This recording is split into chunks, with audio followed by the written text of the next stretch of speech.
Friends, मैं KD sir आपका अपने यूट्यूब चैनल केडी मैथ्स में स्वागत करता हूँ। हेलो फ्रेंड्स, हमने टॉपिक स्टार्ट किया है आपका ग्रुप ऑफ ए ऑर्डर, यानी किसी ग्रुप का ऑर्डर कैसे निकालना है। और हमने लास्ट लेक्चर में आपको कराई थी 2 थ्योरम्स। तो आज हम इस टॉपिक को कंटिन्यू करते हुए आज एक न्यू थ्योरम्स कराएंगे आपको। आइए देखते हैं न्यू थ्योरम्स क्या है, देखते हैं। यानी इफ लिखा हुआ if the element of group G, if the element of कितना ग्रुप जी ऑफ कितना ऑफ ऑर्डर एन, यानी ऑर्डर कितना है उसका एन, देन हमारे पास तब क्या होगा a की पावर m इक्वल टू कितना आएगा b, if and only if. देखो एक वर्ड आ रहा if and only if. n is क्या है, n इज क्या है डिवाइजर ऑफ कितना m, यानी n किसका डिवाइजर है, m का डिवाइजर है। एक वर्ड आ रहा आपको इस वर्ड को समझना है इफ एंड ओनली कितना इफ एंड ओनली इफ का मतलब होगा कि आपकी जो थ्योरम्स होगी वो कितने पार्ट में होगी, टोटल 2 पार्ट में। कितने पार्ट में होगी, टोटल 2 पार्ट में। एक बार आप इसको लेट करेंगे तो आप ये प्रूव करेंगे, एक बार इसको लेट करेंगे तो आप ये प्रूव करेंगे। आपकी मर्जी, आप कोई से पार्ट का कर सकते हैं, लेट कर सकते हैं पहले। तो ये जो वर्ड है इफ एंड ओनली, अब इसकी जगह कहीं इसकी जगह वर्ड आता है नेसेसरी एंड कितना सफिशिएंट कंडीशन। क्या वर्ड आ सकता है, नेसेसरी एंड कितना सफिशिएंट कंडीशन। पता है यहाँ तक कोई प्रॉब्लम। तो ये वर्ड आपका बीएससी क्लासेस हो, हायर एजुकेशन की कोई सी भी क्लासेस, जैसे आपका इंजीनियरिंग होगी, अदर जो क्लासेस होगी जिनमें भी होगा, तो उन सब में ये वर्ड मिलता है आपको इफ एंड ओनली में नेसेसरी एंड कितना सफिशिएंट कंडीशन। तो इस थ्योरम को ध्यान रखना, कितने पार्ट में प्रूफ होंगे आपके, टोटल 2 पार्ट में। कितने पार्ट में, टोटल 2 पार्ट में। तो आइए देखते हैं प्रूफ कैसे करते हैं। तो अब आप यहाँ लिखेंगे द नेसेसरी कंडीशन, देखते हैं द नेसेसरी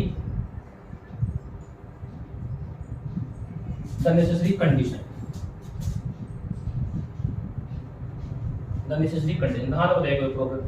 अब ये आपको नेसेसरी कंडीशन, तो हमने क्या करा, देखो सबसे पहले जो दे रखा क्या रखा, जी ग्रुप दे रखा, इसका ऑर्डर कितना है, एंट्री लिख देते हैं। लेट हमने लेट कर लिया कितना, let G be a group with respect to कितना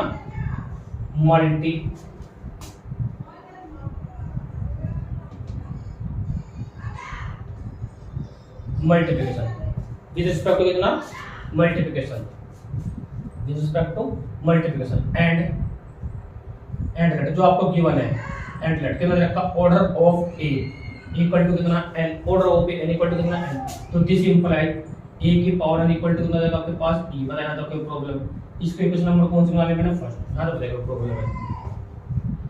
तो अब हमने देखा, अब हमने क्या करा, हम लेट करके चल ले, लेट हमने लेट करा कितना आपकी n इज क्या है, n इज डिवाइजर है, n के आपके पास डिवाइजर है ऑफ किसका है, m का। यानी दैट इज, इसका मतलब क्या है वास्तव में कि n यानी n किसका डिवाइजर है, यानी m अपॉन कितना, m upon n equal to कितना, क्योंकि मैंने लेट कह दिया, हमने लिख पहले यहां तक देखो, क्योंकि आपको पता कि जैसे हमने 20/5 यानी 5 इज डिवाइजर ऑफ कितना 20, इसको क्या बोलते हैं 5 इज डिवाइजर ऑफ कितना 20। बताया था कोई प्रॉब्लम, यानी इसका मतलब क्या होगा, दिस इंप्लाइज, इसका मतलब क्या होगा, हमारे पास m इक्वल टू कितना होगा n into q। बताया था कोई प्रॉब्लम है, बताइए। अब आपको प्रूफ क्या करना, क्योंकि आप लेट करके क्या चले कि n, आपने लेट करके चले आप ये वाला पार्ट, यानी ये लेट करके चले, तो इसका मतलब होगा n इज डिवाइजर ऑफ किसका, m का। तो आपको क्या प्रूफ करना है, 2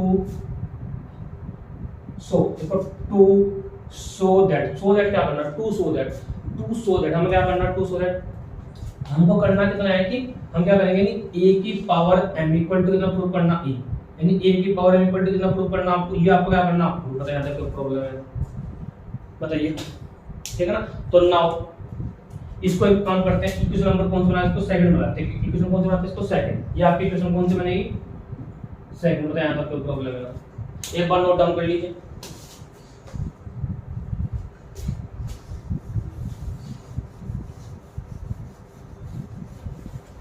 हो गया नोट, अब देखते हैं यानी तो फ्रॉम किससे बात करेंगे, from equation second, from equation किससे, सेकंड से।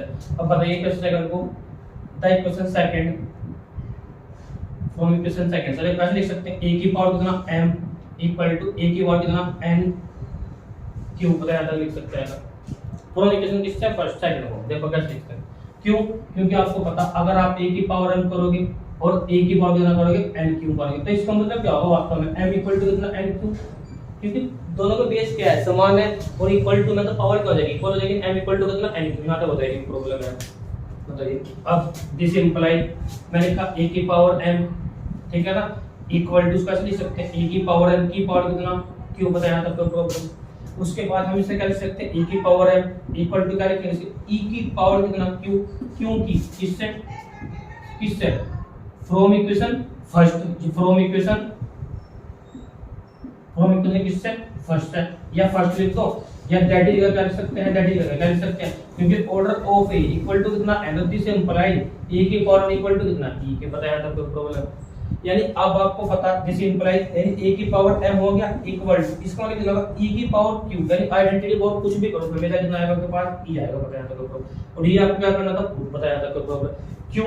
क्योंकि आपको पता e की पावर q इक्वल टू किस होगा e के, तो उसको ही बोलते हैं, इसको ही क्या बोलते हैं, व्हिच इज नेसेसरी कंडीशन, इसको ही क्या बोलते हैं, which is necessary condition, necessary, बताया यहाँ तक कोई प्रॉब्लम है, एक बार नोट डाउन कर लीजिए।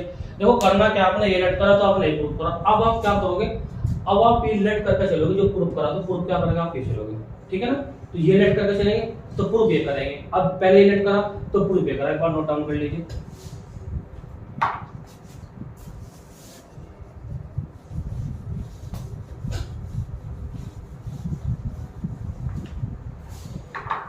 तो अब बात बनाएंगे किसकी, करेंगे द सफिशिएंट कंडीशन की, द सफिशिएंट कंडीशन, देखो कैसे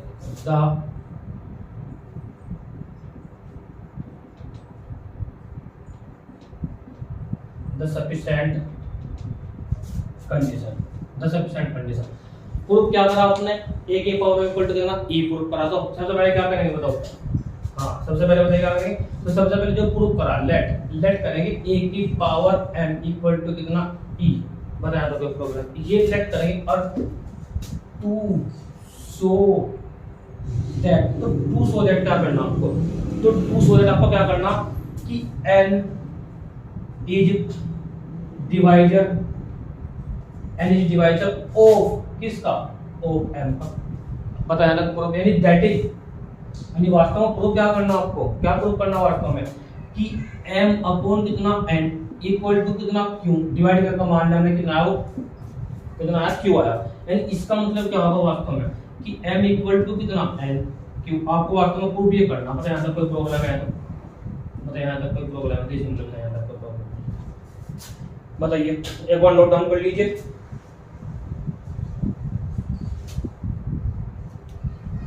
बताइए ये आपको प्रूफ आपको क्या करना, टू सो दैट, हाँ to show n is divisor of कितना n, यहाँ तक, तो यहाँ तक नोट कर लीजिए आप। तो अब देखो करना कैसे है, तो लेट अस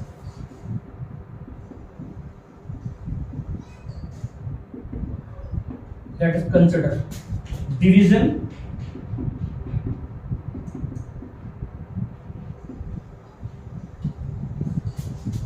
अलॉगरिथम, लेट अस कंसिडर कितना डिवीजन अलॉगरिथम, तो डिवीजन अलॉगरिथम क्या करते हैं, देखो यहाँ देखते हैं क्या करते हैं कि हमारे पास m equal to n cube plus कितना r, m equal to n cube plus r, ठीक है ना, बेशक आपके पास r की जो वैल्यू 0 से कितनी होती है n के बीच में, ये इसे बोलते हैं डिवीजन अलॉगरिथम। क्या बोलते हैं इसको, डिवीजन अलॉगरिथम। देखो कैसे, आपके पास क्या है, जैसे मैंने लिखा 20, आपके पास 26 लिखा, मैंने 3 लिखा, 6 लिखो, 3 लिखने की बात है, 6 लिखा आपने, तो कितना आएगा आपको बताइए, कितना आएगा आपके पास 18, कितना बचेगा, कितनी बार चलेगा, थर्ड बार, तो रिमाइंडर कितना बचा आपको पार्ट को, तो कैसे लिखेंगे इसको बताओ, कैसे लिखेंगे, 22 कैसे लिखेंगे बताओ, 6 गुना 3 और प्लस कितना 2, 20 इक्वल टू 6 मल्टीप्लाई 3 प्लस कितना 2, इसको बोलते हैं क्या, पूरे को डिवीजन अलॉगरिथम। ना तो बताइए कोई प्रॉब्लम है तो आगे देखना क्या करना है आपको, यहाँ तक कोई प्रॉब्लम है। और आपको ये भी पता कि m n और कितना आपके पास m n q, आपको ये तो हो गए साथ में, और साथ में यहाँ तक नोट कर लीजिए एक बार, हो गया, तो एक बार देखते हैं क्या करना है।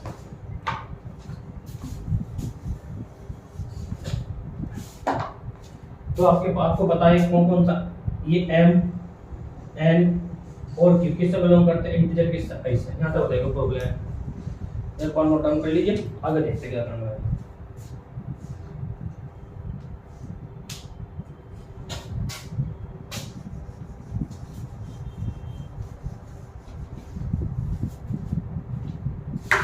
देखो नाउ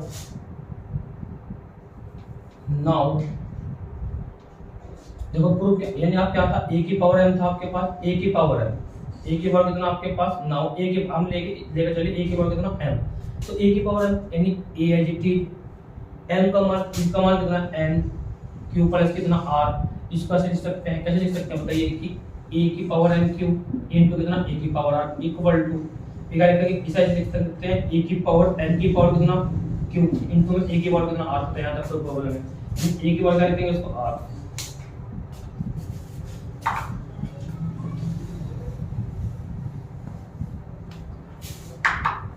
यानी इसका मतलब क्या होगा, इसका मतलब a की पावर इक्वल टू इसका मतलब क्या होता है e की पावर कितना होगा आपके पास q इनटू कितना a की पावर r, पता है तो कोई प्रॉब्लम है क्यों, क्योंकि आपको पता है कि आपको दे रखा क्वेश्चन में क्या दे रखा, इक्वेशन फर्स्ट लिख सकते हैं फ्रॉम, क्या लिख सकते हैं, लिख सकते हैं फ्रॉम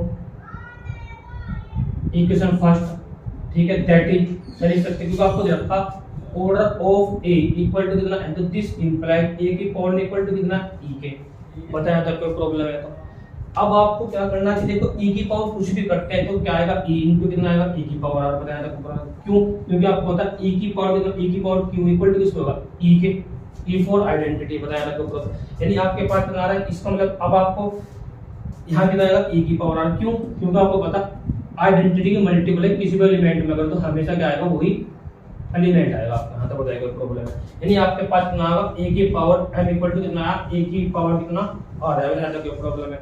एक बार नोट डाउन कर लीजिए, देखो अब ये लेट करके चल रहे, तो आपको प्रूफ क्या करना, आपको प्रूफ करना कि n किसका डिवाइजर होगा, m का डिवाइजर होगा, ठीक है। एक बार नोट कर लीजिए यहाँ पर,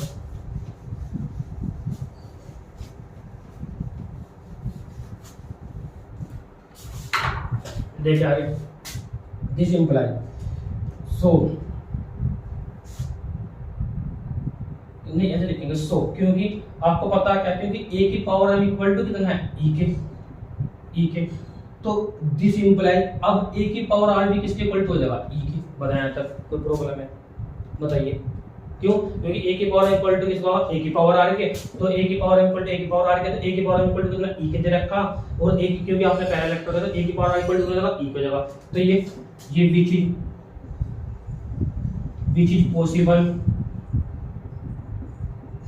which is possible, कब पॉसिबल होगा, व्हेन जब r की जो वैल्यू होगी लेस देन इक्वल टू कितनी होगी, यानी कि बताया सब कुछ, यानी r की जो वैल्यू होगी ग्रेटर देन कितना होगी 0 के, और इक्वल टू किसको होगी 0 के, और लेस देन किसका होगी, ऐसा था बताइए कोई प्रॉब्लम है। नाउ यानी यहां तक बताइए कोई प्रॉब्लम है, तो या कैसे लिखेंगे, सो क्योंकि r इक्वल टू कितना होगा 0, तो this imply m equal to कितना हो जाएगा, जब m इक्वल टू कितना था आपके पास n q प्लस कितना r, अब this implies m as T कितना n q as T plus r का मान कितना 0, क्योंकि r इक्वल टू कहां से स्टार्ट होगा 0 से, बताया ये तब पॉसिबल होगा जब आपके पास r की जो वैल्यू हो ग्रेटर देन इक्वल टू कितना हो 0, लेस देन कितना हो n हो, तो इसका मतलब यहां पे कितना हो जाएगा, यानी m इक्वल टू कितना n q, बताया था कोई n कितना n q, यहां तक बताइए कोई प्रॉब्लम है, तो इसका मतलब क्या होगा, इसका मतलब क्या होगा, दिस इंप्लाइज m अपॉन कितना n इक्वल टू कितना q, बताया था कोई प्रॉब्लम है, एक बार नोट डाउन कर लीजिए।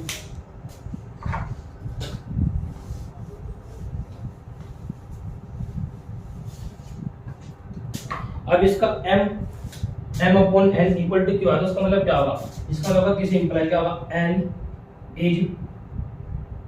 n इज डिवाइजर ऑफ कितना m, बताया था कोई problem, n is divisor of कितना m, n is divisor of कितना m, तो इसको ही क्या बोलते हैं, इसको ही क्या बोलते हैं, विच इज क्या बोलते हैं, सफिशिएंट, क्या बोलते हैं इसको, विच इज सफिशिएंट कंडीशन, बताया था कोई प्रॉब्लम है ना। ये आपका क्या होगा, प्रूफ होगा थ्योरम्स। बताया था क्यों प्रोग्राम। तो करना क्या होता है कि इस थ्योरम्स में आपको सिर्फ ये देखना पड़ता है कि हमारे पास वर्ड क्या है, कि इफ एंड ओनली इफ है या नेसेसरी एंड कितना सफिशिएंट कंडीशन है। तो करना सिर्फ ये होता है कि आपने अगर ये लेट करा, अगर आपने ये लेट करा तो आप ये पार्ट प्रूव करोगे, अगर आपने ये लेट करा तो आप ये पार्ट प्रूव करोगे, बस कुछ नहीं करना होता है। इजी है, दोनों ज्यादा टफ नहीं है। तो आप एक बार दोबारा फिर देखना इस वीडियो को, ठीक है ना। तो बताया था कोई प्रॉब्लम ना पूछ लेना। Thank you. ध्यान हो जाएगा प्रॉब्लम है तो। आई होप ये आपको थ्योरम्स आपको अच्छे से समझ में आए होगी। Thank you very much for this video.